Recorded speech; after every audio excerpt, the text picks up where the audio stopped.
வணக்கம். நான் உங்கள் ஜெயா.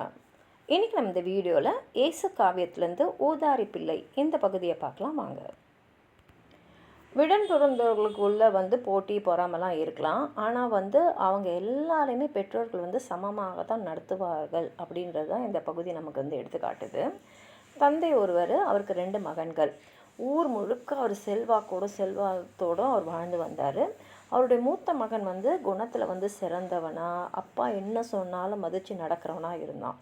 ஆனால் 2வது மகன் அப்பாவோட பேச்சை கேட்காம ஊதார்தனமாக சுற்றி திரிந்துட்டு இருந்தான்.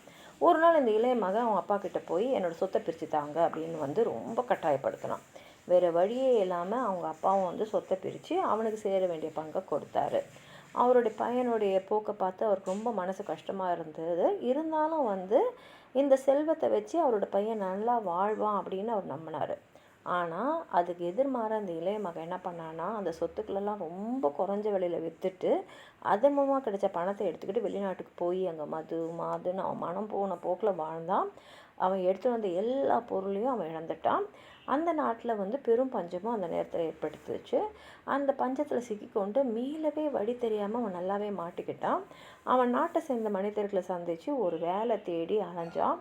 ஒருவன் மாத்திரம் அவனை பன்றி மேய்க்கிற வேலைக்கு வரியா அப்படி சொல்லி இவன் சரின்னு சொன்ன உடனே அந்த வேலையை அவனை கொடுத்தான். அந்த பன்னிக்கு என்ன உணவு தருவானோ அதுதான் இந்த இளைய மகனுக்கும் கிடச்சிது. அந்த நேரத்தில் தான் அவனுக்கு அவனுடைய அப்பாவோட நினைவு ரொம்ப ரொம்ப கஷ்டப்பட்டான். அவன் செஞ்ச தப்பெல்லாம் அவன் புரிஞ்சுக்கிட்டு அதுக்காக வருதுன்னா, எப்படியாவது அப்பாவை போய் தேடி பார்த்த அவர் காலில் விழுந்து மன்னிப்பு கேட்டு, அப்பா எதிர்க்க எத்தனையோ பேர் உங்ககிட்ட வேலை செய்கிறாங்க, அவங்களாம் சந்தோஷமாக வாழ்கிறாங்க, அவங்களோடு சேர்ந்து நானும் ஒரு ஊழியனாக இங்கேயே இருந்து உங்களுக்கு பணி செய்கிறேன், உங்களோட கூலிகளாக ஒருத்தனாக என்னை ஏற்றுக்குங்கன்னு கேட்கலாம். ஏன்னா திருப்பி என்னை பையனாக ஏற்றுக்குங்கன்னு கேட்குற தகுதி எனக்கு இல்லை, அதை நான் இழந்துட்டேன் அப்படின்னு சொல்லணும் அப்படின்னு நினச்சவனா அவன் தந்தையை பார்க்கணுன்னு சொல்லிட்டு அவன் புறட்டு போகிறான். தன் மகன் எப்போவாவது திருந்தி நம்ம இடமே வந்துடுவான்றது காத்திருந்தார் அவன் தந்தை. அவர் மகனை பார்த்தோன்னே ஓடி அப்படியே அவனை அணைச்சிக்கிட்டாரு. நீ எப்போ வருவேன்னு தான் நான் காத்துட்ருந்தேன், இப்படி இழைச்சி போயிட்டியே அப்படின்னு சொல்லிட்டு அவரோட மகனை தேற்றினார். அது மாத்திரம் இல்லாமல் நீ தப்பான பிள்ளை இல்லை, இது காலம் செஞ்ச சதி, அதனால் வருத்தப்படாதுன்னு சொன்னார்.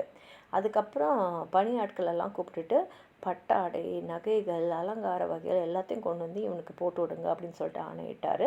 தன் மகனுக்கு கன்றின் கறியோட விருந்து வச்சு உணவு படையங்கள்லாம் சொன்னார். அன்றைக்கி சாயங்காலம் மூத்த மகன் வீட்டுக்கு பார்க்கும்போது வீடே நடனமாகவும் பாடலாகவும் விழாக்கோலம் இருக்கிறத பார்த்து வியப்பாக இருக்குது. அவன் பணியாட்களில் கேட்குறான் என்ன ஆச்சுன்னு போது அவங்க சொல்கிறாங்க, உங்கள் தம்பி திரும்பி வந்துட்டார், அவரோட வரைவை தான் உங்கள் தந்தை இப்படி கொண்டாடுறாருன்னு சொன்னார். அதை கேட்டவுடனே அந்த மூத்த மகனுக்கு கோவம் அவன் வீட்டுக்கு வெளியிலே நிற்கிறான். அதை பார்த்த தந்தை அவனை தேடிட்டு வர்றாரு. என்ன வெளியில் நிற்கிறேன்னு கேட்கும்போது, சாத்திரங்களை மறந்தவனுக்கும் தடபுடலாக வரவேற்பு கொடுக்குறீங்க, உங்களோட இது வரைக்கும் இருந்த எனக்காக எந்த விருந்தும் விழாவை நீங்கள் இது வரைக்கும் கொண்டாடினதே இல்லையே அப்படின்னு கண் கலங்கி கேட்குறான். அதுக்கு தந்தை சொல்கிறாரு, மகனே நீ எப்போதான் என்னோட இருக்கிறவன், என் செல்வம் எல்லாமே உனக்கு தான் உரிமை, உன் தம்பி இறந்து போயிட்டான், இப்போ திரும்பி உயிரோடு அவன் வந்திருக்கான், அவன் மறுபிறவி எடுத்ததுக்காக தான் இந்த ஏற்பாடுகள் சொல்லி அவனை சமாதானம் செய்கிறாரு.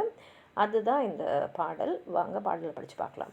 ஒரு தந்தை, 2 மக்கள், ஊர் முழுவதும் சொத்து, ஒரு பிள்ளை அவர்களிலே மணியான முத்து, சிறு பையன் ஊதாரி, தேராத நெத்து, தீராத மழையின்லே கரையேறும் வித்து. தன் பாகம் வேண்டுமென தந்தையிடம் கேட்டான். தந்தை அவன் மொழி கேட்டு சரிபாதி தந்தான். தந்தானே அல்லாது தாளாது துடித்தான். தன் பிள்ளை வாழட்டும் என்றேதான் கொடுத்தான். குருட்டு மகன் தன் சொத்தை குறைந்த விலை விற்று கொண்டோடி வெளிநாட்டில் கும்மாலமிட்டான். பொருட்பெண்டீர் மதுவென்று போன வழி சென்று பொருள் தேய்ந்து புகழ் தேய்ந்து தெருவினில் நின்றான். அந்நாட்டில் பெரும் பஞ்சம் அவ்வேளை சூழ அறியாத இளமைந்தன் அலைந்தானே வாழ. தன்னாட்டு மனிதனிடம் ஒருவேளை தேட தந்தானே ஒருவேளை பன்றிகளோடாட. பன்றிக்கு தருகின்ற உணவேதான் உணவு, பாவிக்கு நாளெல்லாம் தந்தையவன் கனவு. அந்நேரம் தெளிந்து கான் அவனுடைய அறிவு, அப்பாவன் கால்களில் விழுகின்ற நினைவு. என் தந்தாய் வானுக்கும் உமக்கும் ரானேன், எத்தனையோ ஊழியர்கள் இங்கிருக்க போனேன், உன் வீட்டு கூலிகளில் ஒருவனென ஏற்பாய், உன் பிள்ளை என்று சொல்ல தகுதியில்லை காப்பாய். இப்படி போய் விழ வேண்டும் என்று எண்ணி சென்றான். எதிர்பார்த்து காத்திருந்த தந்தை முன் நின்றான். அப்பா என் மகனே என்று அழைத்தானே தந்தை, அன்பான தந்தையின் முன் அழுதவன் சிந்தை. எப்பொழுது வருவாய் என என்றிருந்தேனே, இளைத்தாயே என் மகனே, கண்மணியே தேனே, தப்பான பிள்ளையல்ல எதுவும் சொல்லாதே, சந்தர்ப்பம் செய்த சதி, வருவாய் இப்போதே. யாரங்கே பணியாள்வாள், பட்டாடை நகைகள் அனைத்தையும் அணிவிங்கள், அலங்கார வகைகள், பேர் சொல்லும் மகனுக்கு பெருங்கன்றின் கரிகள் பழையாமல் செய்யுங்கள் விரைவில் என சொன்னான். மாலையிலே மூத்த மகன் மனைக்கு வரும்போது மனையிலே சங்கீதம் நடன வகை 100. சாலையிலே நின்றபடி ஏன் சத்தம் என்றான். தம்பி இன்று வந்துள்ளார் என்றொருவன் சொன்னான். ஆத்திரத்தில் வெளிப்புறமே மூத்த மகன் என்றான். அப்பொழுது தந்தை அவன் அந்த இடம் வந்தான். இத்திரத்தை மறந்தவனை தடபுடலாய் ஏற்றீர், சாப்பாடு நடமென ஏற்றி போற்றீர். உன்னுடன் இருந்தவரை நான் என்ன கண்டேன், ஒரு நாளும் எனக்கென்று விருந்து வகை உண்டா? கண் கலங்கி மூத்த மகன் இவ்வாறு சொல்ல கனிவோடு தந்தையவன் மறுவார்த்தை சொன்னான். என்னோடு என்றும் நீ இருப்பவனே அன்றோ, என் செல்வம் எந்நாளும் உன்னுடையதன்றோ. உன் தம்பி இறந்ததன் பின் உயிர் பெற்று வந்தான், உண்மையிலே மறுபிறவி அதற்காக செய்தேன். இத்தோடு இந்த பாடலை அவர் முடிச்சிருக்காரு. உங்களுக்கு எதாவது சொல்ல நினச்சிங்கன்னா கீழே இருக்கிற கமெண்ட் பாக்ஸில் எழுதுங்க. இந்த வீடியோ லைக் பண்ணுங்கள், உங்கள் ஃப்ரெண்ட்ஸோடு ஷேர் பண்ணுங்கள். சப்ஸ்கிரைப் பண்ணாதவங்களாம் ப்ளீஸ் சப்ஸ்கிரைப் பண்ணி சப்போர்ட் பண்ணுங்கள். நன்றி.